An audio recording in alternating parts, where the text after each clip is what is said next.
ഈശോ മിശിഹായ്ക്കും സ്തുതിയായിരിക്കട്ടെ. മിശിഹായിൽ ഏറ്റവും സ്നേഹം നിറഞ്ഞ ഇന്നത്തെ ഈ ദിവ്യബലിയുടെ മുഖ്യ കാർമ്മികനായിരിക്കുന്ന ഫ്രാൻസിസ് സേവ്യർ അച്ഛ, നമ്മുടെ പ്രിയപ്പെട്ട വികാരിയച്ഛൻ തട്ടാരശ്ശേരി അച്ഛ, കൊച്ചച്ഛൻ ലിജനച്ഛ, ഡിക്കൻ നിധിൻ, പ്രിയ സിസ്റ്റേഴ്സ്, സ്നേഹമുള്ള തിരുനാൾ പ്രസിദ്ധന്തിമാരെ, മാതാപിതാക്കളെ, സഹോദരി സഹോദരന്മാരെ, കൊച്ചുമക്കളെ, കൊരട്ടി പരിശുദ്ധ അമലോത്ഭവ മാതാവിൻ്റെ ഈ ദേവാലയത്തിൽ പരിശുദ്ധ അമ്മയുടെ തിരുനാൾ സാഘോഷം നാം കൊണ്ടാടുന്ന ഈ ദിനങ്ങളിൽ, പ്രത്യേകിച്ച് ഇന്നത്തെ ഈ ദിവസം ഈ ബലിയിൽ സംബന്ധിച്ച് പ്രാർത്ഥിക്കാനും ഓൺലൈനിൽ ഈ ശുശ്രൂഷകളിൽ പങ്കുചേരുന്ന ഏവർക്കും ഈ ദിനത്തിൻ്റെ പ്രാർത്ഥനാ മംഗളങ്ങൾ ഏറെ സ്നേഹത്തോടെ നേരുകയാണ്. പരിശുദ്ധ അമ്മയുടെ മാധ്യസ്ഥം നമ്മുടെ ജീവിതങ്ങൾക്ക് പുതിയ പ്രകാശം നൽകാൻ ഇടവരുത്തട്ടെ എന്ന് ആത്മാർത്ഥമായിട്ട് പ്രാർത്ഥിക്കുകയും ചെയ്യുന്നു. ഈ പ്രസംഗത്തിൽ രണ്ട് ഭാഗമായിട്ട് ഇതിനെ കാണാൻ ഞാൻ ആഗ്രഹിക്കുകയാണ്. ആദ്യ ഭാഗം അതിൻ്റെ ഒരു പ്രബോധനപരമായിട്ടൊന്ന് ചിന്തിക്കാമെന്ന് വിചാരിക്കുന്നു. രണ്ടാം ഭാഗം പ്രചോദനപരമായിട്ടും മാറ്റാമെന്നുള്ള ഒരു ആശയത്തിലാണ് ഞാൻ നിൽക്കുക. നമുക്കറിയാം, 1854 ഡിസംബർ 8-ാം തീയതിയാണ് ഭാഗ്യസ്മരണാർഹനായ 9-ാം പിയൂസ് മാർപ്പാപ്പ ഇന്നെഫാബിലിസ് ദേവുസ് എന്ന് പറയുന്ന തൻ്റെ തിരുവെഴുത്ത് വഴി പരിശുദ്ധ കന്യകാമറിയത്തിൻ്റെ അമലോത്ഭവം വിശ്വാസ സത്യമായി പ്രഖ്യാപിച്ചത്. ആ പ്രബോധനത്തിൽ ഇപ്രകാരമാണ് മാർപ്പാപ്പ പങ്കുവയ്ക്കുക: എത്രയും ഭാഗ്യപ്പെട്ട കന്യകാമറിയം ഉത്ഭവത്തിൻ്റെ പ്രഥമ നിമിഷത്തിൽ മനുഷ്യവംശത്തിൻ്റെ രക്ഷകനായ യേശുക്രിസ്തുവിൻ്റെ യോഗ്യതകൾ മുൻകൂട്ടി പരിഗണിച്ചുകൊണ്ട് സർവശക്തനായ ദൈവം പ്രദാനം ചെയ്ത പ്രത്യേക വരത്താലും ആനുകൂല്യത്താലും ഉത്ഭവപാപത്തിൻ്റെ സകല മാലിന്യങ്ങളിൽ നിന്നും സംരക്ഷിക്കപ്പെട്ടുവെന്ന സിദ്ധാന്തം ദൈവം വെളിപ്പെടുത്തിയതാണെന്നും തന്മൂലം എല്ലാവരും വിശ്വസിക്കേണ്ടതാണെന്നും ഞാൻ പ്രഖ്യാപിക്കുന്നു. ഇതാണ് 1854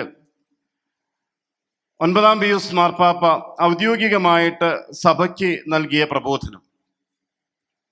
എന്നാൽ നമുക്കറിയാം, 7-ാം നൂറ്റാണ്ട് മുതൽ തന്നെ പരിശുദ്ധ കന്യകാമറിയം അമലോത്ഭവയായിരുന്നു എന്ന് പറയുന്ന വിശ്വാസ സത്യം സഭയിൽ വളരെ ശക്തമായിട്ട് പ്രചരിച്ചിരുന്ന ഒരു ബോധ്യമായിരുന്നു. എന്നാൽ അതിന് ഒരു 12 നൂറ്റാണ്ടുകൾക്ക് ശേഷമാണ് സഭയുടെ ഔദ്യോഗികമായ ഒരു സ്ഥിരീകരണം ഉണ്ടാകുന്നതെന്ന് നാം മനസ്സിലാക്കുന്നു.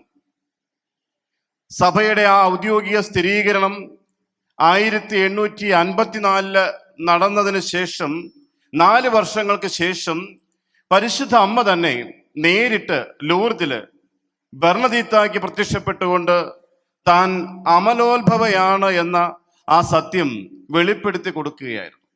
ഇതാണ് ഈ തിരുനാൾ ആഘോഷത്തിൻ്റെ പുറകിലുള്ള ചരിത്രം എന്നുള്ളത് നമ്മളൊന്ന് മനസ്സിലാക്കുന്നു. നമുക്കറിയാം, മറിയത്തെക്കുറിച്ച് 4 പ്രധാനപ്പെട്ട വിശ്വാസ സത്യങ്ങൾ സഭ പഠിപ്പിക്കുന്നുണ്ട്. സഭയുടെ ഡോക്മയാണത്. അത് വിശ്വാസസത്യമായിട്ട് കത്തോലിക്ക വിശ്വാസത്തിലുള്ള എല്ലാവരും തന്നെ സ്വീകരിക്കണമെന്ന് സഭ ആഗ്രഹിക്കുന്ന 4 വിശ്വാസസത്യങ്ങൾ നമുക്കെല്ലാവർക്കും അറിയാവുന്നതുപോലെ അതിൽ ആദ്യത്തെ വിശ്വാസസത്യം അത് മറിയം ദൈവമാതാവാണ് എന്ന വിശ്വാസസത്യമാണ്. ഒരുപക്ഷെ നമ്മുടെ പ്രൊട്ടസ്റ്റന്റ് അല്ലെങ്കിൽ ഇതര സഭാ സമൂഹങ്ങൾക്ക് വിശ്വസിക്കാൻ പ്രയാസമുള്ള ഒരു വിശ്വാസത്യമാണ് മറിയത്തെ ദൈവമാതാവ് തെയോത്തോക്കോസ് എന്ന് നാം വിളിക്കുന്നു എന്നുള്ളത് തന്നെ. അത് AD 431 എഫേസസ് കൗൺസിലിൽ വെച്ചാണ് സഭ ഔദ്യോഗികമായിട്ട് അങ്ങനെ ഒരു പ്രഖ്യാപനം നടത്തിയത്. മറിയം ദൈവത്തിൻ്റെ അമ്മയാണ്, ദൈവമാതാവാണ്. ആ സംജ്ഞ മറിയത്തിന് സ്വന്തമാണ്. അത് ആദ്യത്തെ വിശ്വാസസത്യമാണ്. മക്കളെ ഒന്ന് ഓർത്തിരുന്നോളൂ, ചിലപ്പോൾ മറന്നുപോയാൽ വീണ്ടും ചോദിക്കുക ഏതൊക്കെയാണ് വിശ്വാസസത്യം എന്നുള്ളത്. അപ്പൊ ആദ്യത്തെ വിശ്വാസസത്യം അത് മറിയം ദൈവമാതാവാണ് എന്ന വിശ്വാസസത്യമാണ്. രണ്ടാമത്തെ ഡോഗ്മ സഭ നൽകുന്ന പ്രബോധനത്തില് മറിയം നിത്യ കന്യകയാണ് എന്ന വിശ്വാസസത്യമാണ്. മറിയം നിത്യ കന്യകയാണ് എന്നുള്ള വിശ്വാസസത്യം അത് AD 553 കോൺസ്റ്റാന്റിനോപ്പിൾ കൗൺസിലും പിന്നീട് 649 ലാറ്ററൻ സുനഹദോസിലും ഈ രണ്ട് കൗൺസിലും വളരെ ശക്തമായ രീതിയിൽ മറിയത്തിന്റെ നിത്യകന്യകാത്വം സഭ ഔദ്യോഗികമായിട്ട് സ്ഥിരീകരിക്കുകയും പഠിപ്പിക്കുകയും അത് വിശ്വസിക്കണമെന്ന് നമ്മെ ഓരോരുത്തരെയും ബോധ്യപ്പെടുത്തുകയും ചെയ്തിട്ടുള്ള കാര്യമാണ്. ആദ്യത്തേത് മറിയം ദൈവമാതാവാണ്, രണ്ടാമത്തേത് മറിയം നിത്യ കന്യകയാണ് എന്ന വിശ്വാസസത്യം. മൂന്നാമത്തെ വിശ്വാസസത്യമാണ് നമ്മൾ ഇന്ന് ആഘോഷിക്കുന്ന ഈ തിരുനാൾ. 1854 മറിയം അമലോത്ഭവയാണ്. പരിശുദ്ധ കന്യകാമറിയം ഉത്ഭവത്തിൽ തന്നെ പാപരഹിതയായിട്ടാണ് ജനിച്ചത് എന്നുള്ള വിശ്വാസസത്യം സഭ ഔദ്യോഗികമായിട്ട് പ്രഘോഷിച്ചു. അത് മൂന്നാമത്തെ വിശ്വാസസത്യമാണെങ്കിൽ നാലാമത്തെ വിശ്വാസസത്യം 1950 12-ാം പിയൂസ് മാർപ്പാപ്പ ഔദ്യോഗികമായിട്ട് പഠിപ്പിച്ച പ്രബോധനമായിരുന്നു മറിയം ഉടലോടെ സ്വർഗത്തിലേക്ക് എടുക്കപ്പെട്ട് സ്വർഗാരൂപിതയായ അമ്മയാണ് എന്നുള്ള വിശ്വാസസത്യം. ഈ 4 വിശ്വാസസത്യങ്ങളാണ് മറിയത്തെക്കുറിച്ച് പ്രധാനമായിട്ടും നമ്മൾ മനസ്സിലാക്കുക. അതിൽ നിന്ന് അമലോത്ഭവത്തെക്കുറിച്ച് ചിന്തിക്കുമ്പോൾ ഇത്തരത്തിലൊരു പ്രബോധനം നടത്താനായിട്ട് സഭയ്ക്ക് എന്താണ് അതിൻ്റെ അടിസ്ഥാനപരമായിട്ടുള്ള സാഹചര്യങ്ങൾ ഉണ്ടായിട്ടുള്ളത്, അതിന് സഹായകരമായിട്ട് എന്ത് വെളിപ്പെടുത്തലുകളാണ് ലഭ്യമായിട്ടുള്ളത് എന്നുള്ളത് കൂടി നമ്മളൊന്ന് ചിന്തിച്ചാൽ ഇതിൻ്റെ പ്രബോധന ഭാഗം ഒന്ന് ക്ലിയർ ആകും. എന്താണ് അമലോത്ഭവം? നമുക്കറിയാവുന്നതുപോലെ തന്നെ ദൈവപുത്രന് ജന്മം നൽകാൻ ദൈവം പരിശുദ്ധ കന്യകാമറിയത്തെ പ്രത്യേകമായി സജ്ജമാക്കി, ഉത്ഭവ പാപത്തിൽ നിന്ന് അവളെ ഒഴിവാക്കി പ്രത്യേകമായിട്ട് തൻ്റെ പുത്രന്റെ അമ്മയാകാനുള്ള കൃപ നൽകി എന്നുള്ളതാണ് സഭ പഠിപ്പിക്കുന്ന ഔദ്യോഗികമായിട്ടുള്ള പ്രബോധനം. ഉത്ഭവ പാപത്തിൽ നിന്ന് ഒരു പക്ഷേ പിള്ളേർ ചിലപ്പോൾ ചോദിക്കുമായിരിക്കും എന്താണ് ഉത്ഭവ പാപം. നമ്മൾ വേദപാഠ ക്ലാസ്സുകളിൽ 2 തരം പാപം ഉണ്ടെന്ന് പറയാറുണ്ട്. എന്ത് പാപം അത്? ഒന്ന് ഉത്ഭവ പാപമാണ് അല്ലേ. അത് ജനിക്കുമ്പോൾ തന്നെ നമുക്ക് ഇൻഹെറിറ്റൻസ് ആയിട്ട് നമുക്ക് കിട്ടിയ പാപം. അത് നമ്മൾ പറയും ആദ്യ മാതാപിതാക്കളുടെ പാപത്തിന്റെ പരിണത ഫലമായിട്ട് നാം എല്ലാവരും തന്നെ ആ ഒരു പാപാവസ്ഥയിലൂടെ കടന്നു പോകുന്നവരാണ്. ആ ഉത്ഭവ പാപത്തിന്റെ കറകൾ നമുക്ക് ഇല്ലാതാക്കാനായിട്ടാണ് മാമുദീസ എന്ന് പറയുന്ന കുദാശയിലൂടെ ദൈവത്തിന്റെ പുത്രസ്ഥാനത്തേക്കും ദൈവമക്കളായിട്ട് നമ്മെ ഉയർത്തുന്നത് എന്നൊക്കെയുള്ള പ്രബോധനം നമ്മുടെ വേദപാഠ ക്ലാസ്സുകളിൽ നമുക്ക് ലഭ്യമായിട്ടുള്ളത് തന്നെയാണ്. അപ്പോൾ ഉത്ഭവപാപമുണ്ട്, പിന്നെ നമ്മൾ പറയും കർമ്മപാപവും ഉണ്ട് അല്ലേ. അത് നമ്മുടെ ജീവിത സാഹചര്യങ്ങളിലൂടെ നമ്മൾ കടന്നു വരുമ്പോൾ നമ്മൾ അറിയാതെ തന്നെ പാപകരമായ സാഹചര്യങ്ങളിലൂടെയുള്ള യാത്രയിൽ നമുക്ക് സംഭവിക്കുന്ന നമ്മുടെ കുറവുകൾ അത് കർമ്മഭാവമാണെന്ന് പറയുന്നു. എന്നാൽ പരിശുദ്ധ കന്യകാമറിയത്തെ ദൈവത്തിൻ്റെ മകന് അല്ലെങ്കിൽ ദൈവത്തിന് സ്വന്തമായിട്ട് മാതൃത്വത്തിലേക്ക് ഈ അമ്മയെ ഉയർത്താൻ വേണ്ടിയിട്ട് ആലോചിച്ചപ്പോൾ ഈ പാപത്തിൻ്റെതായിട്ടുള്ളൊരു പരിമിതിയിലൂടെ ഈ അമ്മ കടന്നു പോകരുത് എന്നുള്ളത് ദൈവനിശ്ചയമായിരുന്നു. എന്തുകൊണ്ടായിരിക്കണം അങ്ങനെ ഒരു ദൈവനിശ്ചയം അവിടെ ഉണ്ടായത്? നമുക്കറിയാം, യെശയ്യാ പ്രവാചകന്റെ പുസ്തകം 6-ാം അധ്യായത്തിന്റെ 7-ാം വചനം നമ്മൾ ഇപ്രകാരം വായിക്കുന്നുണ്ട്. ദൈവമഹത്വം ദർശിച്ച യേശയ്യായ തൻ്റെ അശുദ്ധിയെക്കുറിച്ച്, തൻ്റെ ബലഹീനതകളെക്കുറിച്ച്, പോരായ്മകളെക്കുറിച്ച് തിരിച്ചറിഞ്ഞുകൊണ്ട് യേശയ്യാ പറയുന്നുണ്ട്, ഞാൻ അശുദ്ധനാണ്, ദൈവത്തിന്റെ മുൻപിലേക്ക് വരാനുള്ള യോഗ്യത എനിക്കില്ല, അശുദ്ധമായ അധരങ്ങളോടുകൂടെ സൃഷ്ടിക്കപ്പെട്ടവനാണ്. ഇത് യേശയ്യാ ആവർത്തിക്കുമ്പോൾ നാം മനസ്സിലാക്കുന്നുണ്ട്, ബലിപീഠത്തിൽ നിന്ന് ഒരു തീക്കനൽ എടുത്തുകൊണ്ട് അവിടുത്തെ അധരങ്ങളിൽ സ്പർശിച്ചുകൊണ്ട് ദൈവം അവനെ ശുദ്ധനാക്കുന്നുണ്ട്.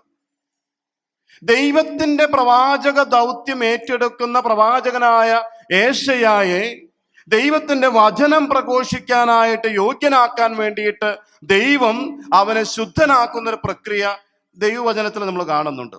അപ്പൊ ദൈവത്തിന്റെ വചനം പ്രഘോഷിക്കുന്നവർ പോലും ശുദ്ധരാകണമെന്നുള്ള ആ ഒരു ദൈവികമായ നിശ്ചയം നമ്മൾ അവിടെ കാണുന്നുണ്ട്.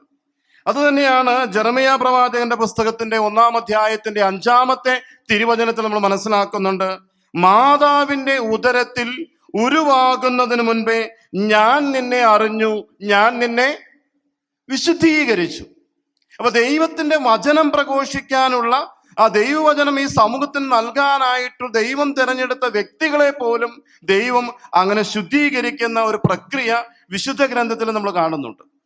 അങ്ങനെയാണെങ്കിൽ ദൈവത്തിന്റെ വചനം പ്രഘോഷിക്കാനായിട്ട് ദൈവം തെരഞ്ഞെടുത്ത വ്യക്തികൾ അത്രയും ശുദ്ധരാകണമെന്നുള്ള നിശ്ചയം ദൈവത്തിനുണ്ടെങ്കിൽ ദൈവത്തിന്റെ വചനമായ ക്രിസ്തുവിനെ ഈ ലോകത്തിന് പ്രദാനം ചെയ്യുന്ന അമ്മ എല്ലാവിധ മാലിന്യങ്ങളിൽ നിന്നും അകന്നിരിക്കേണ്ടവളാണ് എന്നുള്ള ആ ഒരു ദൈവനിശ്ചയം ഈ അമലോത്ഭവത്തിന്റെ പുറകിലുണ്ട് എന്നുള്ളത് വിശ്വാസത്യമായിട്ട് പ്രഖ്യാപിക്കാൻ മാർപ്പാപ്പയ്ക്ക് വേറെ യാതൊരു തെളിവിന്റെയും ആവശ്യമില്ലായിരുന്നു. ദൈവത്തിന്റെ വചനം പ്രഘോഷിക്കുന്നവർക്ക് ഉണ്ടാകേണ്ട വിശുദ്ധി അതിനേക്കാൾ കൂടുതലായിരിക്കണം ദൈവത്തിന്റെ വചനം മാംസം ധരിച്ച് ഈ ഭൂമിയിൽ അവതരിക്കാനായി ദൈവത്തിന്റെ വചനത്തെ സ്വീകരിക്കുന്ന ആ ഒരു പാത്രം അത് പാപരഹിതയായിരിക്കണം, അമലോത്ഭവയായിരിക്കണം. അതാണ് സഭ ഔദ്യോഗികമായിട്ട് നമ്മെ പഠിപ്പിക്കുക. പരമപരിശുദ്ധനായ ദൈവത്തിന്റെ വചനം പ്രഘോഷിക്കാൻ അശുദ്ധനായ മനുഷ്യൻ ശുദ്ധീകരിക്കപ്പെടണമെന്നുണ്ടെങ്കിൽ വചനത്തിന് മജ്ജയും മാംസവും നൽകാൻ ദൈവം തിരഞ്ഞെടുത്ത കന്യകാമറിയം എല്ലാ അർത്ഥത്തിലും വിശുദ്ധയായിരിക്കണം, പരിശുദ്ധയായിരിക്കണം, പാപരഹിതയായിരിക്കണം. ഉത്ഭവ പാപം പോലും ഒരു കുറവായിട്ട് അവിടെ ഉണ്ടാകരുത് എന്നുള്ളത് ദൈവത്തിന്റെ നിശ്ചയമായിരുന്നു. പ്രിയമുള്ളവരെ, നമുക്കറിയാം 2-ാം വത്തിക്കാൻ കൗൺസിൽ സഭയുടെ ഔദ്യോഗികമായ പ്രബോധനത്തിലൂടെ നമ്മെ പഠിപ്പിച്ചു, മരണം ലോകത്തെ കീഴടക്കാൻ ഒരു സ്ത്രീ കാരണമായി എന്നുണ്ടെങ്കിൽ ജീവന്റെ പുനഃപ്രാപ്തിയിൽ മറ്റൊരു സ്ത്രീ അതിന് സഹകാരിയായിട്ട് മാറുകയായിരുന്നു മറിയത്തിന്റെ തെരഞ്ഞെടുപ്പിലൂടെ, മറിയത്തിന്റെ സമ്മതത്തിലൂടെ എന്ന്. അതുകൊണ്ട് തൻ്റെ പുത്രന് യോഗ്യമായ പാത്രമാകാൻ ദൈവം പ്രത്യേകമായി മറിയത്തെ സജ്ജമാക്കി എന്നുള്ളത് നമുക്ക് നൽകപ്പെടുന്ന വലിയ ഒരു വെളിപ്പെടുത്തലാണ് സഭയുടെ ഔദ്യോഗികമായ പ്രബോധനത്തിൽ. ഇന്ന് നാം വായിച്ചു കേട്ട ദൈവവചന ഭാഗത്തിന്റെ ആദ്യത്തെ വായനയിൽ ഉൽപ്പത്തി പുസ്തകത്തിൽ നിന്ന് പാപകരമായൊരു സാഹചര്യത്തിലൂടെ ആദ്യത്തെ മനുഷ്യർ കടന്നുപോയ അവസ്ഥയെക്കുറിച്ച് നാം മനസ്സിലാക്കുകയുണ്ടായി. അവിടെ ദൈവം മനുഷ്യനോടൊപ്പം ഉണ്ടായിരുന്ന ആ സഹവാസത്തിലും സമ്പർക്കത്തിലും സൗഹൃദത്തിനും വിഘാതമായി വരുന്ന രീതിയിൽ സാത്താന്റെ പ്രലോഭനത്തിൽ അടിമപ്പെട്ട് സ്ത്രീ പാപം ചെയ്ത് പുരുഷനെ അതിനെ പങ്കാളിയാക്കി മാറ്റിയപ്പോൾ ആ മനുഷ്യനെ അന്വേഷിച്ചിറങ്ങുന്ന ഒരു ദൈവത്തെ നമ്മൾ കാണുന്നുണ്ട്. ദൈവം മനുഷ്യനോട് ചോദിക്കുന്നതായിട്ട് വിശുദ്ധ ഗ്രന്ഥം രേഖപ്പെടുത്തിയിട്ടുള്ള ആദ്യത്തെ വചനം അത് തന്നെയായിരുന്നു, ആദം നീ എവിടെയാണ്? അപ്പൊ ദൈവം മനുഷ്യനെ തൻ്റെ ഛായയിലും സാദൃശ്യത്തിലും സൃഷ്ടിച്ചതിലൂടെ ദൈവം ആഗ്രഹിച്ചത് ഈ സൗഹൃദത്തില്, ഈ സന്തോഷത്തില്, ഈ ഒരു ആനന്ദത്തില് മനുഷ്യനെപ്പോഴും കൂടെയുണ്ടായിരിക്കണം എന്നുള്ള ആ ഒരു ചിന്തയോടുകൂടി ദൈവം മനുഷ്യനെ സൃഷ്ടിച്ചപ്പോൾ മനുഷ്യൻ എന്ത് ചെയ്തു? ദൈവത്തെ പോലെയാകാനുള്ള പ്രലോഭനത്തിൽപ്പെട്ട് ദൈവവുമായിട്ടുള്ള ആ ഒരു സൗഹൃദം അവൻ നഷ്ടപ്പെടുത്തി. അപ്പോഴാണ് ഉൽപ്പത്തി പുസ്തകത്തിന്റെ 3-ാം അധ്യായത്തിന്റെ 15-ാം വാക്യത്തില് കർത്താവ് മനുഷ്യനെ ചതിച്ച സാത്താനെ ശാസിച്ചുകൊണ്ട് പറയുന്നുണ്ട്, നീയും സ്ത്രീയും തമ്മിലും നിന്റെ സന്തതിയും അവളുടെ സന്തതിയും തമ്മിലും ഞാൻ ശത്രുത ഉളവാക്കും. നീയും സ്ത്രീയും തമ്മിൽ ഞാൻ ശത്രുത ഉളവാക്കും, അവളുടെ മകൻ നിന്റെ തല തകർക്കും എന്ന് പറഞ്ഞുകൊണ്ട് വചനത്തിലൂടെ അന്നേ തന്നെ ദൈവം വെളിപ്പെടുത്തിയ ഈ പരിശുദ്ധ കന്യകാമറിയത്തിന്റെ സാന്നിധ്യം നാം ഉൽപ്പത്തി പുസ്തകത്തിന്റെ ആദ്യത്തെ അധ്യായങ്ങളിൽ തന്നെ വളരെ കൃത്യമായിട്ട് മനസ്സിലാക്കുന്നുണ്ട്. പാപത്തിന്റെ മൂർത്തിഭാവമായ പിശാചുമായി നിത്യ ശത്രുതയിൽ കഴിയുന്ന ദൈവത്തിന്റെ സ്വന്തമായ പരിശുദ്ധ അമ്മയെ നാം ഇവിടെ ഈ വചനത്തിലൂടെ ദർശിക്കാനായിട്ട് ശ്രമിക്കുന്നു. കത്തോലിക്ക സഭയുടെ മതബോധന ഗ്രന്ഥം അതിന്റെ 396 പാരഗ്രാഫില് ഉത്ഭവഭാവത്തെ ഇപ്രകാരമാണ് നിർവചിക്കുക: ദൈവത്തിന്റെ ഛായയിലും സാദൃശ്യത്തിലും സൃഷ്ടിക്കപ്പെട്ട മനുഷ്യൻ തൻ്റെ സ്വാതന്ത്ര്യം ദുർവിനിയോഗിച്ച് സാത്താന്റെ ചതിയിൽപ്പെട്ട് ദൈവകൽപ്പന ലംഘിച്ച് ദൈവിക ജീവൻ നഷ്ടമാക്കി ആദിമാതാപിതാക്കളിൽ നിന്ന് ഈ പാപത്തിന്റെ പ്രത്യാഘാതം തലമുറകളിലേക്ക് കൈമാറ്റം ചെയ്യപ്പെടുന്നു. അപ്പോൾ തലമുറകളിലേക്ക് ആദ്യ മാതാപിതാക്കളിൽ നിന്ന് ഉത്ഭവപാപം വഴിയായി കൈമാറ്റം ചെയ്യപ്പെട്ട ഈ പാപത്തിന്റെ ഈ അവസ്ഥാവിശേഷത്തെ ദൈവം ഉത്ഭവപാപത്തിന്റെ ആ മാലിന്യം കൂടാതെ മറിയത്തെ സൃഷ്ടിക്കുന്നത് വഴിയായിട്ട് ദൈവികമായ ഒരു ഇടപെടലിലൂടെ മറിയത്തെ വ്യത്യസ്തയാക്കി. അത് ദൈവം നൽകിയ ഒരു വലിയ കൃപയായിരുന്നെങ്കിൽ മറിയം എന്ത് ചെയ്തു? ഉത്ഭവത്തിന് ശേഷം തൻ്റെ ജീവിത കാലഘട്ടത്തിൽ ഉടനീളം കർമ്മങ്ങളിലൂടെ ദൈവത്തിനെതിരായി ഒന്നും ചെയ്യാതെ കർമ്മപാപരഹിതയായി ജീവിച്ച് ദൈവത്തെ മഹത്വപ്പെടുത്താൻ മറിയം തീരുമാനമെടുത്തു. ഉത്ഭവപാപരഹിതയായി മറിയം ജനിച്ചത് ദൈവം നൽകിയ ഒരു കൃപയായിരുന്നെങ്കിൽ കർമ്മപാപരഹിതയായി ജീവിക്കുക എന്നുള്ള ദൈവത്തെ മഹത്വപ്പെടുത്തുന്ന ഏറ്റവും മഹത്തമായ ആ ഒരു ദൗത്യം മറിയം തൻ്റെ ജീവിതത്തിലൂടെ പൂർത്തിയാക്കി എന്നുള്ളതിൻ്റെ സന്തോഷം കൂടിയാണ് ഈ അമലോത്ഭവ മാതാവിന്റെ തിരുനാൾ ആഘോഷിക്കുമ്പോൾ നാം അനുസ്മരിക്കുക. അങ്ങനെയാണെങ്കിൽ ഈ തിരുനാൾ ആഘോഷത്തിൽ പങ്കുചേരുന്ന നമ്മോട് ഈ ദിനത്തില് മറിയത്തിന് പറയാനായി എന്താണ് ഉണ്ടായിരിക്കുക? ഈ അമലോത്ഭവ മാതാവിന്റെ തിരുനാളിൽ പങ്കുചേരുന്ന നമുക്ക് മറിയം നൽകുന്ന 3 പ്രചോദനാത്മകമായ ചിന്തകൾ പങ്കുവെച്ച് ഈ സന്ദേശം ഞാൻ അവസാനിപ്പിക്കും. അപ്പൊ ആദ്യത്തെ ഭാഗം, അതിൻ്റെ ഒരു പ്രബോധന ഭാഗം ഒന്ന് റിക്ലക്ട് ചെയ്യാനായിട്ടൊന്ന് സഹായിച്ചു എന്ന് മാത്രമേ ഉള്ളൂ.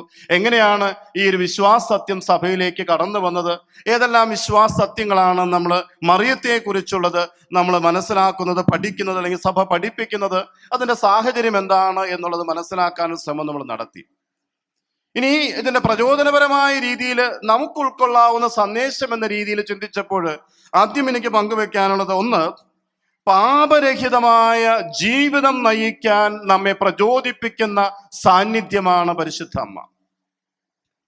പാപരഹിതമായ ജീവിതം നയിക്കാൻ നമ്മെ പ്രചോദിപ്പിക്കുന്ന സാന്നിധ്യം അത് പരിശുദ്ധ അമ്മയുടേതാണ്.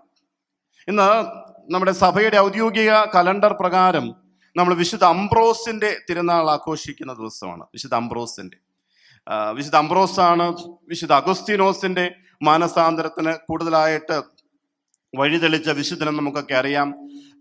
വിശുദ്ധ അഗസ്തീനോസിന്റെ മാനസാന്തര വേളയിൽ അന്ന് ആലപിച്ച ഒരു കീർത്തനമാണ് പിന്നീട് നമ്മൾ തെദേവും എന്ന പേരിൽ അറിയപ്പെടുന്ന ദൈവമേ ഞങ്ങൾ അങ്ങേ വാഴ്ത്തുന്നു പറയുന്ന ആ തെദേവും തന്നെ ആലപിച്ചത് ആ വിശുദ്ധ അംബ്രോസ് ആണെന്ന് പറയുന്നുണ്ട്. നമുക്കറിയാം, ഈ അഗസ്തീനോസ് പാപകരമായ ജീവിത സാഹചര്യത്തിലൂടെ മുഴുവൻ കടന്നു പോയിട്ട് ദൈവികമായൊരു പ്രചോദനം ഉൾക്കൊണ്ടപ്പോൾ റോമാലേഖനത്തിന്റെ 13-ാം അധ്യായത്തിൽ നിന്ന് ആ ഒരു വലിയ ഒരു പ്രകാശം സ്വീകരിച്ചപ്പോൾ അഗസ്തീനോസ് തീരുമാനിക്കുന്നുണ്ട്, ഇനി സുഖലോലഭതയിലോ മദ്യലഹരിയിലോ അവിഹിത വേഴ്ചകളിലോ ഭോഗാസക്തിയിലോ ഒന്നുമല്ല താൻ ഇനി മുന്നോട്ട് പോകേണ്ടത്. പ്രത്യുത കർത്താവായ യേശു ക്രിസ്തുവിനെ നീ ധരിക്കുക. സാധാരണ നമ്മൾ പറയാറുണ്ട്, every sinner has got a future, every saint has got a past. എല്ലാ വിശുദ്ധരുടെയും ജീവിതത്തിൽ ഒരു പഴയ കാലം ഉണ്ടാകും. അഗസ്തീനോസിന്റെ ഒക്കെ ജീവിതത്തിലെ പഴയ കാലം എന്ന് പറഞ്ഞു കഴിഞ്ഞാൽ നമുക്കത് റിക്കളക്ട് ചെയ്തെടുക്കുമ്പോൾ വളരെ പ്രയാസം തോന്നുന്ന പഴയ കാലഘട്ടമുണ്ട്. Every saint has got a past. At the same time every sinner has got a future. അതുകൊണ്ട് എല്ലാ പാപാവസ്ഥയിലൂടെ കടന്നു പോകുന്നവരും സമയം ഒരിക്കലും വൈകിയിട്ടില്ല. ഇന്ന് ഇവിടെ ഇപ്പോൾ ഈ സമയത്ത് നമുക്കെടുക്കാവുന്ന ഒരു തീരുമാനമുണ്ട്. മറിയത്തിന്റെ അമലോത്ഭവ തിരുനാൾ ആഘോഷിക്കുന്ന ഈ ദിനത്തില് ഈ ശുശ്രൂഷകളിലൂടെ ഈ സന്ദേശങ്ങളിലൂടെ കടന്നു പോകുന്ന നമുക്ക് ഇവിടെ ഇരുന്ന് ഈ ഒരു തീരുമാനം എടുക്കാൻ കഴിഞ്ഞാൽ, പാപകരമായ സാഹചര്യങ്ങളിൽ നിന്ന് അകന്ന് ഞാൻ ജീവിക്കും, ദൈവത്തെ ഞാൻ എൻ്റെ ജീവിതം വഴിയായി മഹത്വപ്പെടുത്തും എന്ന് പറയാൻ ഉള്ള തീരുമാനമെടുക്കാൻ നമുക്ക് കഴിഞ്ഞാൽ വളരെ പരിശുദ്ധ അമ്മയും സ്വർഗവും ഈ തീരുമാനത്തെ പ്രതി സന്തോഷിക്കും. ഈയിടെ ഇറങ്ങിയ 2 സിനിമകളുണ്ട്. ഒന്ന് നമ്മുടെ ജോജു ജോർജിന്റെ പണിയാണ്, അതിൽ എൻ്റെ പേര് എഴുതി കാണിക്കുന്നുണ്ട്. മറ്റൊന്ന് ലിസി ഫെർണാണ്ടസിന്റെ സ്വർഗമാണ്. 2 ചിത്രങ്ങളുണ്ട്. ലിസി ഫെർണാണ്ടസ് ഈ ചിത്രം കുടുംബ ചിത്രമായി, ഒരു കുടുംബം എങ്ങനെ സ്വർഗതുല്യമാക്കി മാറ്റാമെന്നുള്ള ചിന്തയിൽ ആ ഒരു ചിത്രത്തിന് വേണ്ടി പ്രാർത്ഥിച്ചൊരുങ്ങി പ്രാർത്ഥനാ ഗ്രൂപ്പിൽ ഒത്തിരിയേറെ ആളുകളുടെ സഹകരണത്തോടെ വളരെ കഷ്ടപ്പെട്ട് നല്ലൊരു ചിത്രം, നല്ല ഗാനങ്ങളും നല്ല വിഷ്വലൊക്കെ ആയിട്ട് ചെയ്തൊരു ചിത്രമാണ്. പക്ഷേ നമ്മുടെ തിയേറ്ററുകളിൽ അത് ഓടുന്നില്ല. ഞങ്ങൾ പല രീതിയിൽ ശ്രമിച്ചു നോക്കി, എങ്ങനെയെങ്കിലുമൊക്കെ ഒന്ന് കുറച്ച് പേരൊന്ന് കാണട്ടെ. വേറൊന്നും കൊണ്ടല്ല, ഇതുപോലെയുള്ള ചിത്രങ്ങൾ വന്ന് ആളുകളെ പ്രചോദിപ്പിക്കാൻ, അവരുടെ ജീവിതത്തിലേക്ക് നല്ല കാര്യങ്ങൾ പകർന്നു കൊടുക്കാനുള്ള വേദികൾ ഉണ്ടാകട്ടെ, അതിന് മുന്നോട്ട് വരുന്ന ആളുകൾ ഉണ്ടാകട്ടെ എന്ന ചിന്തയോടുകൂടിയാണ് നമ്മൾ പ്രൊമോട്ട് ചെയ്യാൻ ശ്രമിച്ചത്.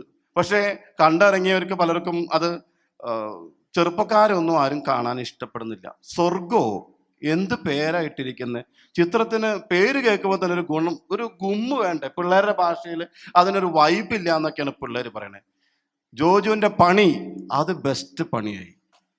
അത് കണ്ടവർക്കൊക്കെ കാണുമ്പോൾ ഒരു പക്ഷേ നമുക്ക് ഇന്നത്തെ ഈ ഒരു തലമുറ ഇത് കാണുമ്പോൾ, ദൈവമേ ഇത് എങ്ങനെയാ മനുഷ്യര് ഇത്രയും ക്രൂരകൃത്യങ്ങളിലൂടെ കടന്നു പോകുന്നത് എന്ന് അറിയാതെ നമ്മൾ ചോദിക്കുകയും ടെൻഷൻ പിടിക്കുകയും ചെയ്യുന്ന ചിത്രമായിട്ടാണ് ഈ പണി വരുന്നത്. പക്ഷേ പണി കാണാൻ ചെറുപ്പക്കാര് പിള്ളേർ മുഴുവൻ അവര് പണിയും കളഞ്ഞ് പോയിക്കൊണ്ടിരിക്കുകയാണ്. ഇവിടെ ഈ പാപത്തിന്റെ പ്രലോഭനം എന്ന് പറയുന്നത് അതിന്ന് വളരെ ശക്തമാണ്.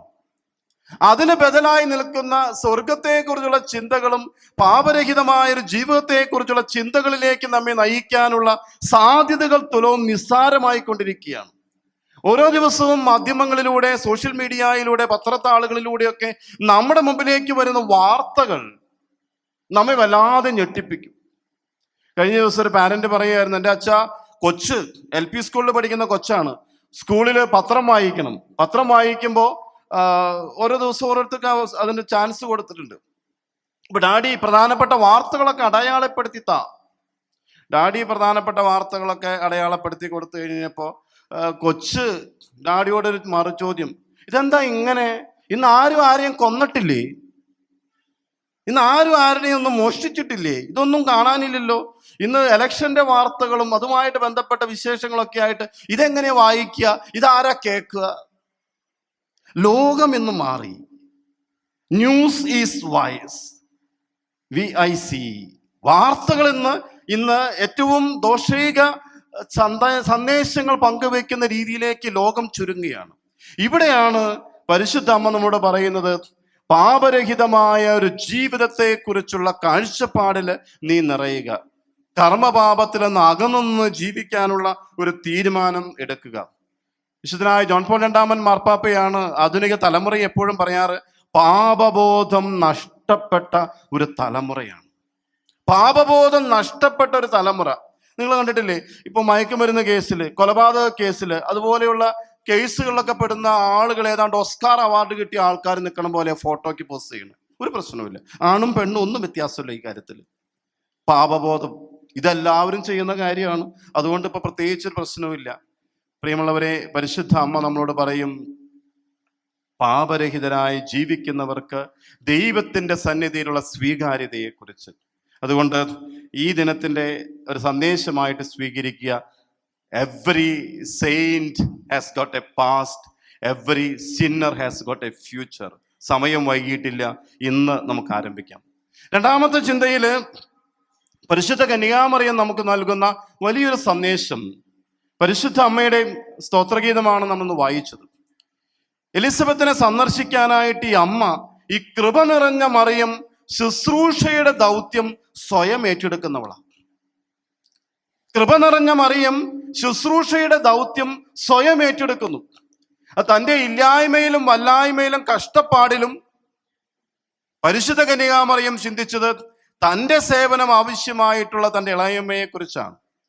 അതിനുവേണ്ടി വരുന്ന സുദീർഘമായ യാത്രയോ അതിനുവേണ്ടി വരുന്ന കഷ്ടപ്പാടോ ഇതൊന്നും ആ അമ്മയെ ഒരിക്കലും ആ ഒരു ദൗത്യത്തിൽ നിന്ന് പുറകിലേക്ക് വലിക്കുന്നില്ല.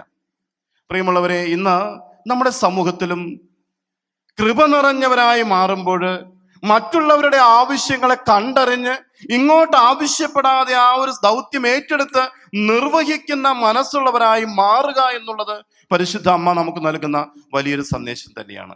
രണ്ടാമത്തെ ചിന്തയില് എല്ലാം ലാഭനഷ്ടങ്ങളുടെ കണക്കില് അതിനെ അളന്നു നോക്കുന്ന ഷെർലോക്ക്മാരായിട്ട് നമ്മൾ മാറാതെ എനിക്കെന്ത് ഈ സമൂഹത്തിന് കൊടുക്കാനായിട്ട് സാധിക്കും, എനിക്കെങ്ങനെ ഈ സമൂഹത്തിന് ഒരു വ്യത്യാസം എൻ്റെ ശൈലിയിലൂടെ പങ്കുവെച്ച് നൽകാനായിട്ട് കഴിയും എന്നുള്ള ചിന്തയോടുകൂടെ കൃപ നിറഞ്ഞവരായി ശുശ്രൂഷയുടെ ദൗത്യം ഏറ്റെടുക്കുന്നവരായി മാറുക എന്നുള്ള സന്ദേശം പരിശുദ്ധ അമ്മ നമ്മോട് ആവശ്യപ്പെടുന്നുണ്ട്. മൂന്നാമത്തെ ചിന്ത കൂടി പങ്കുവെക്കുന്നു. ക്രിസ്തീയ ജീവിതം എന്ന് പറയുന്നത് അന്തോണീസ് പുണ്യാളന്റെ നൊവേനയ്ക്ക് എല്ലാ ചൊവ്വാഴ്ചയും വന്നോ എന്ന് മോളി ചെല്ലുമ്പോൾ ഒരു അന്തോണീസ് പുണ്യാളനും ചോദിക്കില്ല, ഒരു കർത്താവും ചോദിക്കില്ല. എല്ലാ ഞായറാഴ്ചയും നീ കുർബാനയിൽ പങ്കെടുത്തോ എന്നുള്ളതിന്റെ കണക്ക് ഇപ്പൊ എല്ലാം കമ്പ്യൂട്ടറൈസ്ഡ് ആണ്. അവിടെ ചെല്ലുമ്പോൾ AI ടെക്നോളജിയാണ്. നമ്മുടെ ഫേസ് കാണുമ്പോഴേ അവരിതെല്ലാം ഡിറ്റക്ട് ചെയ്തിട്ടുണ്ടാവും. എന്തൊക്കെ നമ്മൾ ചെയ്തു, എന്തൊക്കെ ചെയ്തില്ല എന്നുള്ളതൊക്കെ കൃത്യമാണ്. അവിടെ ടെക്നോളജി മാറിയല്ലോ. പ്രിയമുള്ളവരെ, നമ്മളൊന്ന് മനസ്സിലാക്കണം, ക്രിസ്തീയ ജീവിതം വിശുദ്ധിയിലേക്കുള്ളൊരു വിളിയാണ് എന്നുണ്ടെങ്കിൽ ദൈവം എന്നിൽ നിന്ന് ആവശ്യപ്പെടുന്നത് എന്താണ്? ഫ്രാൻസിസ് പാപ്പായുടെ ഗൗദേത്തെ തെക്സുൾത്താത്തെ ആനന്ദിച്ച് ആഹ്ലാദിക്കുമെന്ന പ്രബോധന രേഖ വളരെ സുന്ദരമായ ഒരു വിശുദ്ധിയെ കുറിച്ചുള്ള പ്രബോധനമാണ്. അതിൽ ഫ്രാൻസിസ് പാപ്പ പറയും, വിശുദ്ധിയെ നിങ്ങൾ ഒരിക്കലും ഭയപ്പെടരുത്. വിശുദ്ധിയെ നിങ്ങൾ ഒരിക്കലും ഭയപ്പെടരുത്. സാധാരണ ഇങ്ങനെയുള്ള കിരീടം നമ്മൾ ഈ വിശുദ്ധർക്കാണ് ഇങ്ങനെയുള്ള കിരീടം വെച്ചു കൊടുക്കുക അല്ലെ. നമ്മൾ മാമോദീസയുടെ അവസരത്തിൽ ചിലപ്പോൾ ഒരു കിരീടം കിട്ടും. പിന്നെ കിട്ടാൻ പോണത് എപ്പോഴാ? മരിക്കുന്ന സമയത്ത്. അതിൻ്റെ ഇടയിൽ കിട്ടുന്നൊരു കിരീടമാണത്. ഇത് ഒരു വിശുദ്ധിയുടെ ഗ്ലോ ആണ് നമുക്ക് നൽകുന്നത്. വിശുദ്ധിയുടേതായിട്ടുള്ള ഒരു ഹാലോ നമുക്ക് നൽകപ്പെടുന്നുണ്ട്. ഇതെന്താണ് ഉദ്ദേശിക്കുക? വിശുദ്ധരാകാനായിട്ട് ഞാനും നിങ്ങളും വിളിക്കപ്പെട്ടിരിക്കുന്നു എന്നുള്ള സന്ദേശം തന്നെയാണ്. ഫ്രാൻസിസ് പാപ്പ പറയും, വിശുദ്ധനാകാൻ ഒരു അച്ഛനോ കന്യാസ്ത്രീയോ സമർപ്പിതനോ സമർപ്പിതയോ ഒന്നും ആകേണ്ട ആവശ്യമില്ല. ദൈവം നിങ്ങളെ സൃഷ്ടിച്ചപ്പോൾ ദൈവത്തിന്റെ മനസ്സിൽ നിങ്ങളെ കുറിച്ചുള്ള പദ്ധതി എന്തായിരുന്നുവോ അതായിത്തീരുന്നതാണ് വിശുദ്ധി അല്ലേ. ദൈവം എന്നെ സൃഷ്ടിച്ചപ്പോൾ ദൈവത്തിന്റെ മനസ്സിലുണ്ടായിരുന്ന പദ്ധതിയോട് സഹകരിച്ചുകൊണ്ട് സന്തോഷത്തോടു കൂടെ ആ ദൗത്യം നിർവഹിക്കുന്നതാണ് വിശുദ്ധി. അത് സമർപ്പിതയാണെങ്കിലും വിവാഹ ജീവിതത്തിലുള്ളവരാണെങ്കിലും ഏകസ്ഥരാണെങ്കിലും എല്ലാവർക്കും ഈ വിശുദ്ധി പ്രാപ്യമാണ് എന്ന് ഫ്രാൻസിസ് പാപ്പ നമ്മെ പഠിപ്പിക്കുന്നുണ്ട്. അദ്ദേഹം പറയുന്നുണ്ട്, ഒരുവന്റെ ജീവിതത്തിലെ ഏറ്റവും വലിയ ദുരന്തം എന്ന് പറയുന്നത് ഒരു വിശുദ്ധനോ വിശുദ്ധയോ ആകാൻ കഴിയാതിരിക്കുക എന്നുള്ളത് തന്നെയാണ്. ഇങ്ങനെയാണെങ്കിൽ ഈ അമലോത്ഭവ മാതാവിന്റെ തിരുനാൾ ആഘോഷിക്കുമ്പോൾ നമ്മളോടും പരിശുദ്ധമ്മ പറയുന്നത്, മക്കളെ, നിങ്ങളും വിശുദ്ധിയിലേക്ക് വരണം, വിശുദ്ധമായ ജീവിതം നിങ്ങൾ നയിക്കണം. ദിലക്സിറ്റ്നോസ് ഈ കഴിഞ്ഞ ഒക്ടോബർ 24 ഫ്രാൻസിസ് പാപ്പ പുറത്തിറങ്ങിയ ചാക്രിയ ലേഖനമാണ്. അവൻ നമ്മെ സ്നേഹിച്ചു. തമ്പുരാൻ എന്തുമാത്രം നമ്മെ സ്നേഹിച്ച്, ആ സ്നേഹത്തിന്റെ ലിസ്റ്റ് ഒന്ന് എടുത്തു നോക്കി. ഇതുവരെ നമ്മെ വഴി നടത്തിയ ദൈവം എത്രമാത്രം നമ്മെ സ്നേഹിച്ചിട്ടുണ്ട്. ആ ദൈവത്തെ തിരിച്ചു സ്നേഹിക്കാൻ നാം തയ്യാറായിട്ടുണ്ടോ എന്നൊന്ന് പരിശോധിച്ചോളൂ. അപ്പൊ അമ്മ നൽകുന്ന മൂന്നാമത്തെ ചിന്ത ഇതാണ്, നാം എല്ലാവരും വിശുദ്ധിയിലേക്ക് വിളിക്കപ്പെട്ടവരാണ്. ആ വിശുദ്ധി ആയിരിക്കണം നമ്മുടെ മുമ്പിലുള്ള ലക്ഷ്യം എന്നുള്ളത് നമ്മൾ മറക്കാതിരിക്കാം. വിശുദ്ധമായ ജീവിതത്തിലേക്ക് നമ്മെ നയിക്കുന്ന ആത്മീയ സാന്നിധ്യമായി മറിയത്തിൻ്റെ ആ ഒരു വലിയ ശക്തി നമുക്ക് ഏവർക്കും ലഭ്യമാകാൻ ഈ ബലിയിലും തുടർന്നും നമുക്ക് പ്രാർത്ഥിക്കാം. പിതാവിൻ്റെയും പുത്രൻ്റെയും പരിശുദ്ധ റൂഹായുടെയും നാമത്തിൽ ആമേൻ.